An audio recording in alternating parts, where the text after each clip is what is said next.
Well, welcome back to Tropical Tidbits. This is the official podcast of the Florida Tropics Academy, and we're the fastest growing soccer academy in all of Central Florida. Super proud of that. And if you haven't checked out our latest video on our partnership with Lakeland United, you need to do that because it really ties into what we're talking about today. In fact, I'm going to drop a link right here in the description so you can go back and watch that in full. So today we're going to really get into some myth busting. So Michael, we're going to talk about some things that aren't talked about enough. All right. And that is what makes you an elite soccer player. How do you get to the college level? What is involved? So the question that I'm going to pose is kind of the theme is if you get into travel soccer or competitive soccer and you go to practice 3 times a week, is that enough? Is that going to make you elite? Is that going to set you up on the pathway to college soccer or potentially even pro? Yeah, and even starting even younger, just even being able to get to high school and expand your experience from starting out in the U10 range as well, right? Right, exactly. So it kind of crosses over. So what better way to do that than to bring in someone who, one, has kind of walked that path. So we have Alexi here, who is our guest. He has played travel soccer. He has participated in college at the highest levels. Mm-hmm. And he's also played professionally. And now you can find him here locally at Southside Footy, which is really a dedicated training facility to do exactly what we just talked about. And that is make players better, let them kind of set themselves up for success on their path towards whether it's college, whether it's professional, or just maybe be enjoying the game more. So that's kind of the theme today. So to kind of set this up, let me kind of get into a little bit of your background. We talked about your college career, and that kind of went down over at Jacksonville University at a D1 level, right? Sure. You also played here locally at Florida Southern College. Oh, nice. And a very familiar theme here at the Tropics Academy. You are also part of the Major Arena Soccer League and part of the Florida Tropics professional team. Yes, sir. So good to have you here. So let's just dive right into it. So let's answer the question. I posed the question. I want to get your input on it. Does showing up 3 times a week in a competitive soccer environment make you a better player, and does that set you up for success to maybe potentially go to the college or pro level? Is that enough? No, not at all. Okay, so let's expound on that. Well, what is enough? Is there a set number of days you should practice? Is there touches on the ball? Are there things that we should be doing? I mean, you kind of live in this world, so take me to why did you set up Southside Footy? What were you seeing locally, and what are some of your successes? Yeah, so I mean, the first thing I would say is it's got to be an obsession. It's got to be something that you're thinking about all the time. Like it's all you want to do with your future and your life, and it's got to be something you're passionate about. If you're not, then you're just showing up and you're not getting the most out of your training and out of your time that you could. Right, so you got to find something that you're passionate about. For me and the people that come to Southside Footy, it's all about like how much do you love the game, and our first goal is to develop that passion, right? And then because once they have the passion, then you can pretty much ask them to do anything. And then so it's repetitions per unit time is what we like to say. Okay. And then so if it doesn't matter how many times you fail or how many times you succeed at the thing, as long as you're getting the maximum amount of repetitions in that given time block that you've set for yourself, you're going to be better than most people. Does that make sense? Right. No, it totally does. You know? Yeah, because I've heard that thing with the if you excuse me, if you do something, what is it, like 10,000 times right throughout the year, hours, right? Yeah, absolutely. The repetitions. And then so it's the repetitions, and then so just maximizing that, because we'll have kids that get too frustrated and they just they go through it slow or they don't give their effort. And then so you're just not maximizing the amount of reps that you can get in that time block. And then so let me pose the obvious rebuttal to that. But that's really boring. Like if I'm a kid, beating a ball against the wall over and over again repetitively, I'm bored. Yeah, for sure. And that is the path to mastery. It's not fun and it's not exciting, but when you step out onto the field on game day, because you've spent the time to master your skill set, that's when it becomes fun. That's when so you're doing everything now for when that Saturday comes so that you can ball out and give everything that you got with all the confidence in the world. But you'll see kids that are not confident on the field, but then you look at what their training is. They've gone to practice 3 times out of the week, not spent. They go to practice. Before they went to practice, they were on the ball.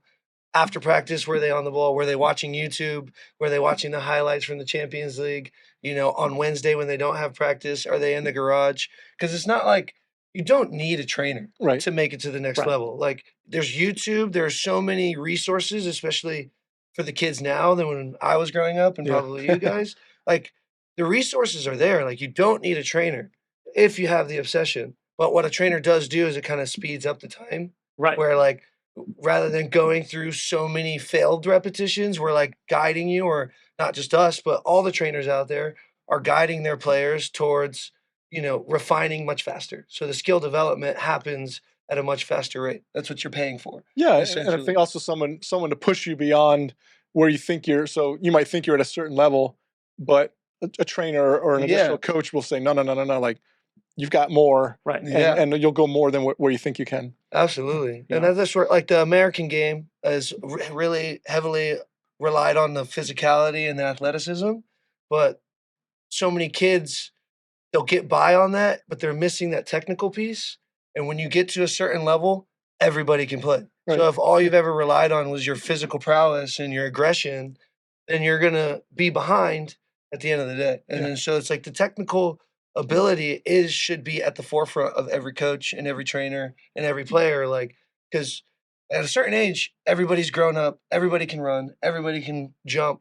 Right. You know, it's like the difference maker is the technical ability you have, and then your decision making and the tactical aspects of the game, which is a different animal. Yeah. My daughter's 15 now, so I've seen that where early on, you know, in the U11, U12 level, some of the best athletes just kind of dominated, Right. but some of them either don't play anymore or just relied on their athleticism. The ones that just kept training, kept at it, now they're the ones that are dominating, and the ones that are, you know, just didn't really do the technical part Yeah. struggle big time because, like you said, everyone's at kind of the same level athletically to a certain degree. And so you need that technical skill to be able to create and those types of things. Yeah, I definitely see that. Yeah, and one area that we talk about all the time in the academy here at the Tropics is the mental side of the game. I mean, our director is a big advocate for being mentally tough and how that is underappreciated because, as you guys mentioned, once you get to a certain level, it really does become about decision making, and the decision making and whether good or bad can really dictate kind of that success level. I know personally right now, and my son hates when I always use him as an example, but it's all I really know. We're going through kind of a mindset class because he's gotten to the point in his game where he's so passionate about the game, his emotions are coming out on the field, and he needs redirection. Sometimes it's in a positive way, sometimes it's a negative way. So we're really in this. Okay, emotions are great, but you got to learn to control them. So. And that's what I appreciate about Southside Footy is you've kind of helped direct him on that course. So let's get into a little bit of kind of what are the segments within the training realm? As in, like, is there certain age groups you're working on certain things, or is it more just about the student athlete themselves? Because maybe they're at a different. That's path. a great question. So I think I would start with the way we like to think about it is like meta skills. Okay. And then so like learning to learn. Learning how to learn is a meta skill, like reading and writing are meta skills that allow you to learn other skills, like being able to do basic math. Right. Right. And then so like the things you're talking about, like mental fortitude, those are skills as well. And if you can master those meta skills that allow you to learn other skills, because when you say skills, most people think like scissor and soul rolls and like all those things, which are important. But if you have the meta skills mastered, your ability to accumulate more skills is faster Sure. and quicker. And then so we're about like developing the mind and like understanding like what the path to mastery actually means. And it's like I said in the beginning, repetitions per unit time. And you're gonna have many failed reps, so get over it. And then just like that's the biggest thing. Like we're in such a result-based reward system rather than an effort-based reward system with school and everything around us, where it's like the kids need to understand that it's effort-based. Like all I care is that you put in your best effort for every single rep for the session. Don't care if you missed every shot or made it. Like we're here to get better. And then so like that's the number one skill we try to teach the kids first, because we'll see kids come in without it. And it's like, it's going to be much tougher for us to teach you everything we can in this given hour block that we have with you. Right. You know, so it's that meta skill first. And then we kind of assess each player, and it's like, okay, like how do they stack with where they're at? Like someone like Finn comes in and he has the ability to learn, but he's kind of like rigid in Right. what he does. Like he's afraid to go out of his wheelhouse. And then so that was kind of our first thing that we discussed was like, how can we get Finn to be more comfortable with trying this and not always resorting to what he knows? Right. You know, because that's Yeah. like nobody wants to fail. Right. Like, nobody Right. does. But once they have that support and that place that they can go to, that they're like, they don't care if I mess up and they just want me to just keep trying. Like, Yeah. this is great. And then so that's what we try to embrace and embody. And I think, and then it stems down to, okay, now what technical skills are they lacking? And then it's shooting technique for this kid. He's really struggling. This will move his game. His passing will change this kid's game, or his receiving and his turning, or, you know, so we kind of assess where they're at. But the biggest thing we look at first is the meta skill. Okay. Yeah, it's almost like the pyramid, right? Where I think if you don't really lay that foundational piece, it's like almost like a 5-step pyramid, and if you don't have that base super solid, Yeah. and expert at that, levels 4, 3, 2, and 1 will always be a little shaky. You can't go from 5 to 3 without getting that really solid. I know with Coach Lucas, you know, we're always talking about the base. You know, some parents are like, "Oh, you know, you're not doing this, you're not doing that," and the point is like, well, if we don't have this down perfect, then this is not going to be consistent. So definitely. They want to jump the gun. They They want to get to where they want Right. to get to the end before they've finished or like Yeah. gotten the journey. It's all about the journey. Yeah, I love that whole thing. The effort, you know, the result is or the end result is a showcase of the effort you're putting Exactly. into it. And that's Yeah. And I love that. Yeah, because we want it to be like, our thing is we want it to be automatic. Like winning, in my eyes, winning should be automatic. Whereas like if you've done everything prior and you've set yourself up, on game day, like you've pretty much won the game already. Right. You know, and then Yeah. so it's like, what are you doing every single day that gets you towards your goal? And then so it doesn't always have to be training. You know, it could be studying, like watching YouTube, watching the best, watching positional stuff. Focus on nutrition. We've talked Focused about on that. nutrition and 100%. sleep and So basically, just embracing the lifestyle. If you want to be an athlete, it's more than just the practice part. You got to embrace kind of it's the got full to be gamut. part of who you are Right. in a sense. Yeah. You know, And yeah. Go ahead. No, I was just gonna say, you mentioned the scissors move, and Jared's got a mean. He almost pulled the hamstring the other day trying it, but I didn't stretch before. That's right. But when it comes out, it's pretty sick. It's pretty awesome. You got to show Finn how to do it. Well, yeah, he doesn't listen. That's why I bring him to you, because he doesn't listen to Dad. Yeah, right. But okay, let's talk about coaching. All right, so coaching is a big part of this. We are huge on the quality of the coach. We think that that is farly underestimated. It really is. And so, with the coach, what makes a good coach in your mind? Because maybe there's some coaches out there listening. What are some things that they can potentially adapt to help, not just training, but just run a good session and inspire these youth to keep on going? Yeah, I mean, the first thing I would say is going to be like the ego, right? Leaving it out the door. And then I'll just bring it to an example. Like you run a session and then it's a great session and you have the perfect cues and you're saying the right things and the kids are still not understanding it or they're not doing it properly. Like that emotion that you feel is like an Right. ego thing. Rather, where if you can take that away and you can like have a conversation with yourself about like, what did I not say? What did I not show? What skills are they lacking? Like, why are they? I know he's not a bad kid that doesn't want to listen to me. Right. I know he's not like coming here like, I can't wait to piss coach off today. And like, I Right. can't wait to lose the game.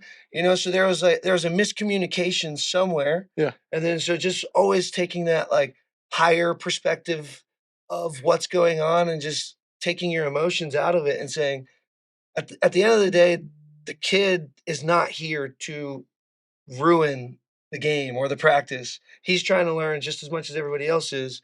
What am I not doing? And I think if you come with that perspective, then it forces you to find a solution rather than like blame. It's his fault. He's not good enough. He doesn't want to be here. There's nothing I can do. I'm not with that mentality. I believe like if you can if you can say the right thing to someone or explain it or show them, they're going to figure it out if they want to. And that's where I say the passion comes first. Sure. Because if they don't want to learn, then that's when it's like, well, he doesn't even Right. want to be here. but maybe you're not fun to be around. You know, like that's also point. it That's too. a Like fair maybe point. you're just not that exciting to be around. Like we always want to make sure the kids enjoy coming to training because it Right. is boring. It's more boring than like team play. Right. What they were coming to do with Right, us, right. and then so we have to make sure that like we're exciting and we're fun and we're cracking jokes, and like we can be serious when the time's there, but we can also like be your friend and have fun and Yeah. like show you that we care more about you than we care about how good you are at soccer. Yeah, and from my experience too, noticing with some of the great coaches I've been around is also that ability to read the kid and be respectful to the kid. We always want the kids to be respectful to the coaches all the time, but I've seen a lot of times where the coaches have gotten frustrated or haven't given that same respect back to the kid, and of Right. course they're going through school, maybe something happened with a friend, parent, homework, whatever. So they're bringing a lot of stuff into those sessions, into the practices. And it's easy for adults to get frustrated with kids. Yeah. And so to be able to take a step back and say, you know what, maybe there's actually something going on. Not that you have to become a psychiatrist, but that you Yeah. said, but you read the situation and like Right. you said, okay, how do I pivot? So like maybe we've been serious for let's make it fun for a little bit because this kid needs to let off some steam, right? Just needs to enjoy it. Like at the end of the day, it's a game, Right. you know. And Right. like we take it so serious sometimes, or it's You like think? I take it serious, but it's like Right. it's just a game. Like it's just Yeah, like right. supposed to be fun, and you say play, like let's go play. Like we lose the aspect of play, like Yeah. the kids have. Like so that was like a big thing, big transition I had. Like all my youth career, I was always having fun, and I was playing like the best I've ever played. You go to college, and it becomes serious. Like Right. I gotta Right. perform. It's a big You go to job. pro, and it's like I gotta perform. Right. I lost the aspect of play, like having fun and doing this because it was the thing that I love most. Yeah. And then so our goal is to never take that away from a kid. Nice. It's if you love it, we're gonna feel that, and we're gonna make sure you stay in love with it. And that's what brings us a lot of success, is because we want them to love the game, and also have them realize that if you want to go far, you have to put in work that you don't want to do. Right. Sometimes. But Yeah. that's what's fun. At the end of the day. Yeah, and that's one of my biggest takeaways from, because again, I have a front row seat to all this, but I'm not an expert. I'm just a father supporting a kid who's passionate about the game. So a lot of the stuff I'm learning with him and kind of analyzing. But what I've appreciated as a dad is within the game of soccer is there's a lot of life skills that are being developed within the game. Yeah. Discipline, consistency, doing the boring things, doing the work now with the payoff later. I mean, those are great lessons that will set you up later on to be successful in whatever venture that you go to. And maybe you do college, maybe you do pro, or maybe it translates into another career. So, I mean, that's kind of what's cool. Like again, going back to the mindset thing is right now getting my son to understand that emotions are part of life, and there's no negative emotion. It's just what you do with it next. And having that outside guidance to kind of help coach him on that. That's pretty Yeah. pretty Absolutely. sweet. So, all right. So sum it all up because we're going to run out of time here in just a second. Consistency is everything. Showing up 3 times a week does not make you ready for college or the next step. I've got a pretty sick scissor kick, so watch out. That's right. Yep. And anything that I It's missed. coming. Drop it. Drop it. Yeah. That'll be in the highlight reel. Exactly. But if you want to check out Southside Footy, which I highly recommend you give them a look. You know, the one thing that I love about it, it's a controlled environment. So the consistency aspect is not dictated by the weather here in Florida. And that was one of the biggest perks when we kind of teamed up and met you. So that's pretty cool. But how do they find you? Where do they go? SouthsideFooty.com. Instagram, Southside Footy. You can call me. You can drop the number in here. First session's always free. Our main goal is just make the kids fall in love with the sport even more than they already are.